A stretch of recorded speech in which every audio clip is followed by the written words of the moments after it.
adakah kapur yang mengendap? Itu semua yang dibilang di sebelah, ya di YouTube sebelah, itu hoax. Hoax besar, ya, hanya omong kosong. Ini ya buktinya.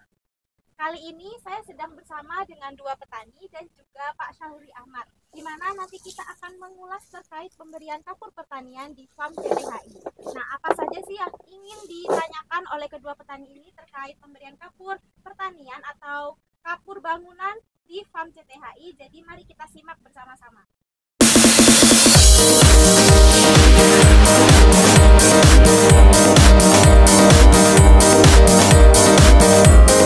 Monggo Pak. Oke, terima kasih. Assalamualaikum warahmatullahi wabarakatuh. Saya nama Wibowo, petani bawang, petani cabai, dan petani jagung dan padi. Saya banyak fokus ke petani bawang. Saya bermacam-macam masalah tanah yang di bawang, ya, untuk pengolahan tanah di bawang. Itu saya akan menggunakan kapur dolomit. Tapi ada isu-isu ya, bahwa kapur dolomit itu kalau dikasih akan mengendap dan akan mempengaruhi akar bawang.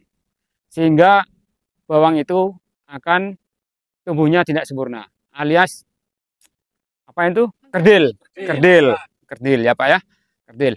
Nah, sekarang saya ingin tanyakan ke Pak Huri selaku pencetus CTHI ya. Masalah kapur dolomit, apa benar dengan isunya itu akan mempengaruhi pada tumbuhan bawang merah, terutama untuk pertumbuhan. Itu. Mohon penjelasannya Pak Huri. Oke, terima kasih Pak Jibowo atas pertanyaan. Ini pertanyaan yang sangat bagus sekali.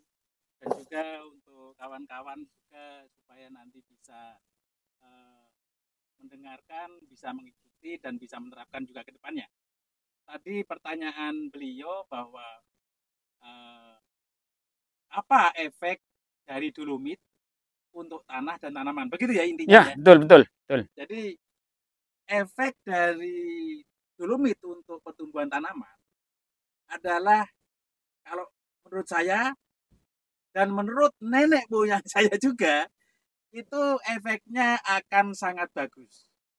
Bila, nah ini ada perbedaan ya. Jadi ini menurut saya dan menurut juga nenek moyang yang sudah bertahun-tahun saya lakukan, bahwa dengan adanya dolomit ini akan membuat efek yang sangat bagus kepada tanah dan juga kepada tanamannya. Kenapa? Karena sifat dolomit ini adalah pH-nya basah. Itu satu. Basah. Kemudian sifat basah ini akan bisa dipakai untuk menyuburkan tanah, untuk menaikkan pH tanah bila mana pH-nya tanah itu asam. Nah, ini ada dua, ini ya, satu dengan dolomit ini yang sifatnya basah, ada satu media tanam atau tanah ini yang sifatnya asam. Nah, menurut saya dan menurut ilmu yang saya pelajari juga dari dulu, bahwa kalau ada sifat tanah yang asam untuk bisa menjadikan netral, nah, maka harus diberikan bahan yang basah. Ya, cuma tingkatannya. Jadi kalau umpama tingkat keasaman tanah, kalau orang sini bilang tanah celok gitu Pak, ya, itu 5, ya kita bisa menggunakan dolomit. Karena saya tahu bahwa dolomit ini rata-rata pH-nya di 8,5. Nah, kalau 9 ke sana itu sudah tidak lagi dolomit biasanya. Nah, ini dengan pH 8 nantinya bisa menaikkan pH tanah 5 menjadi 6 atau 5 menjadi 6,5. Tergantung dari tingkat dosis ya, dosis aplikasinya. Karena kalau anggap lahan ini 1 hektar gitu, tapi ternyata cuma dikasih 2 kintal dolomit, ya tidak ada apa-apanya kan gitu kan, ya ada ngefek. Jadi istilahnya anggap dari pH 5 ke 6 itu dolomit itu dalam 1 hektar itu perlu 1,5 ton. Ya. Nah, kalau hanya dikasih 2 kintal ya nggak ada efek samping, nggak ada efeknya, anggaplah nggak kelihatan, tidak ada efek ke tanah bahwa akan menjadi subur. Karena gini, tanah ini dikatakan subur adalah bila tanah tersebut bisa memberikan penghidupan tanaman yang ada di atasnya itu nutrisi cukup sehingga tanaman bisa hidup dengan baik. Nah, sementara kalau tanah ini asam, pasti nutrisinya tidak bisa diserap oleh tanaman. Sehingga pertumbuhan tanaman itu akan stuck, akan berjalan di tempat. Sehingga akan terjadi kerdil. Tak noje. Ya. Biasanya ini ditandai oleh tanaman tersebut pucuknya awalnya kuning. Daunnya ya maksudnya daunnya. Kemudian setelah kuning ini akan memutih. Dan setelah memutih, bila tanaman itu tidak cepat-cepat mendapatkan perlakuan tadi seperti diberikan kalsium yang sifatnya basah, maka tanaman ini akan kerdil. Nah, kalau kerdil juga tidak mendapatkan perlakuan ya treatment, maka kerdil ini akan berubah menjadi mati, ya, perlahan-lahan mati. Nah, ini karena sifat asamnya tanah tadi ya tinggi sehingga tanaman ini keracunan, Pak Bos. Tanaman ini keracunan aluminium yang ada di dalam tanah. Jadi tidak bisa menyerap unsur hara makro, tapi yang diserap lebih banyak justru unsur hara mikro seperti aluminium. Dan itu bila terjadi maka tanaman keracunan. Oke. Salah satu contoh yang ditunjukkan oleh tanaman adalah pucuk daunnya kuning dan memutih. Seperti itu. Oke. Yang dipermasalahkan untuk Gini ada gini ya. Juga beranggapan juga dia waktu pengolahan tanah dikasih dolomit. ya. Setelah dikasih dolomit, mungkin pemakaian dolomit itu tidak sesuai dengan anjuran. Setelah ditanam, dia tetap kerdet. Berarti tanah itu sangat asam sekali, Pak. Sangat asam sekali. Karena pemberian kapur itu mungkin terlalu sedikit. Jadi tetap kerdet. Jadi alasannya nanti, kapur itu membuat bawang kerdet. Padahal itu yang membuat kerdet itu asam. Ya, pemakaiannya kapur kurang. Ya, jadi tetap kerdet, tetap kerdil. Ya. Gitu. Tapi kalau untuk isu-isu yang dari petani itu, teman-teman itu, bahwa kasih dolomit itu akan membuat kerdet. Saya kira menurut penjelasan Pak Huri itu nggak mungkin. Mungkin lebih jelasnya kan ini bawang ini kan sudah kasih kapur ya Pak Huri ya. Itu tanah luas 1.200 meter persegi dikasih lebih kurang 1 ton ya. Ternyata bawangnya pertumbuhannya sempurna, tidak kerdil. Nah, saya ingin tahu benar-benar terjadi pengendapan nggak di tanah itu, gitu loh. Mohon. Nanti kita cek bersama. Tapi yang jelas ini kemarin walaupun sudah 1 ton ya, dolomitnya, ini lahan cuma 1.200 lah. 1.200 ini kurang lebih. Ini di tengah perjalanan, kalau tidak salah di 17 hari setelah tanam, ini juga pH-nya drop. Karena habis pemupukan, itu terjadi pH drop di 5. Rata-rata setelah kita ambil sampling, pengecekan pH, itu pH-nya 5. Dan saat itu memang terindikasi bahwa daunnya itu menguning kan? Daunnya itu menguning, kemudian agak sedikit stuck pertumbuhannya, kemudian saya kasih kapur. Nah, biddingan pertama ini kemarin kita kasih dolomit. Biddingan yang kedua kita kasih kalsium karbonat atau CaCO3. Yang ketiga dan seterusnya sampai ke barat sana, ini kita kasih kalsium hidroksida atau CaOH2. Nah, kalau seandainya dengan dikasih kapur ini ternyata tanaman ini tambah stuck, tambah tidak tumbuh, tambah jelek, ya tentunya tidak bisa panen dong sekarang. Ya, betul. Nah, ini kan sekarang panen. Ya, otomatis apa, dengan pemberian kapur tersebut ini akan memperbaiki pertumbuhan tanaman dan juga menaikkan pH tanah. Intinya bisa menaikkan pH tanah sehingga pertumbuhan tanaman bisa normal. Kalau saat itu tidak saya berikan kapur, mungkin saja sekarang tidak bisa panen. Ya. Karena nutrisi tidak bisa diserap, tanahnya semakin asam, pasti tanaman akan semakin kerdil dan mati. Nah, untuk mencoba bahwa ini terjadi pengendapan sehingga merusak struktur tanah sehingga tanaman ini jelek pertumbuhannya, kita bisa cek. Tapi yang jelas kita udah bisa lihat semua bahwa saya bisa panen, pertumbuhan tanaman normal-normal saja walaupun pernah terjadi stuck di 17 hari setelah tanam.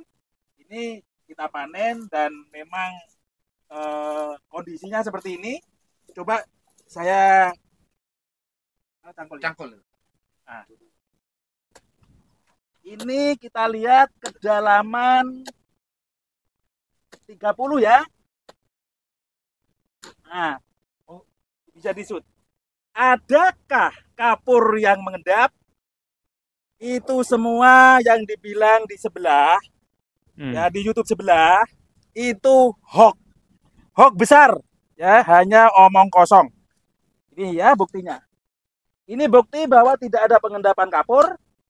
Nah, dan ini juga bukti bahwa tanaman saya tumbuh dengan baik dan bisa dipanen hari ini. Nah, ini yang menggunakan dolomit, Pak Bos. Dolomit Dolomit ya, CaO, MgO, kalsium oksid dan magnesium oksid. Ini yang menggunakan kalsium karbonat atau CaCO3. Adakah pengendapan?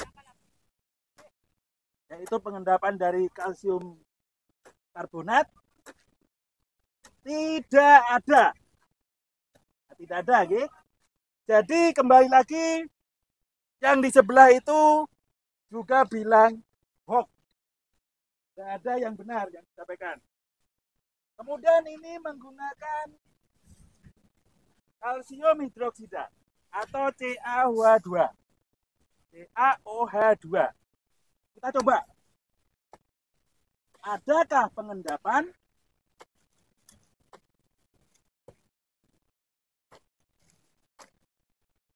Kasihan petani kalau tidak tahu malah dijerumuskan. Tidak ada ya. Ini juga tidak ada pengendapan kapur atau kalsium. Jalan apa nih? Anjir, Oke bang, ya bang. Jalan. Jadi itu Pak Bos. Oh, Jalan, Bang, jalan. Saya kasih bukti. Bukan hanya omong kosong dan bukan ngomong hoax. Ini jadi untuk teman-teman kawan-kawan petani di seluruh Indonesia, terkhusus yang tergabung dalam Klinik Tanaman Hortikultura atau CTHI, jangan kemakan hoax sekali lagi. Kapur itu baik untuk menyuburkan tanah dan tanaman. Seperti itu.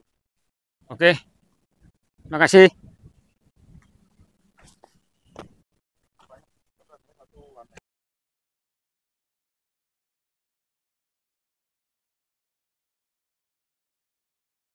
Oke, setelah dilihat di lapangan dan dilakukan penyangkulan untuk pengendalian kapur ternyata tidak ada. Jadi kapur sebar di air-air ternyata dia akan menserap dan menyebar dan tidak akan terjadi pengendapan. Menurut Pak Bos, yang sekarang kan ini pasca diberikan kapur ini Pak Bos. Ya, ada kalsium oksid atau dolomit, ada kalsium karbonat, ada hidroksida.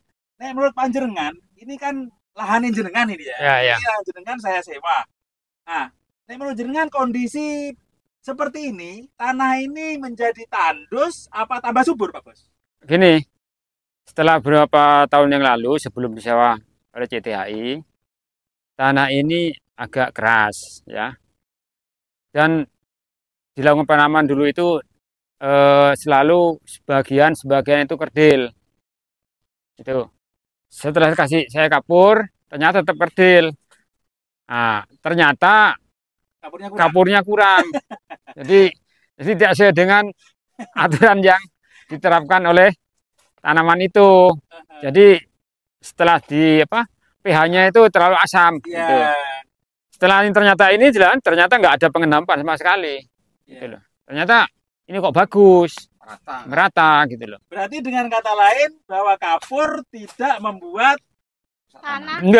Enggak rusak, malah bagus ini. Gitu loh. Sip. Ya, saya kira Tuh, itu juga. yang bisa saya sampaikan ke beliau, karena beliau juga karena ada langsung di lapangan dan dengan petani-petani lain itu sering membicarakan terkait dengan budidaya horti maupun pangan. Itu terjadi ada YouTube yang di sebelah itu mengacaukan itu ya, jadi tidak benar itu. Nah, itu Pak, ada sempat petani juga, petani yang merawat itu, dia nggak mau kapur karena kerdet. Saya kan terpaksa kasih kapur, tapi dia nggak mau.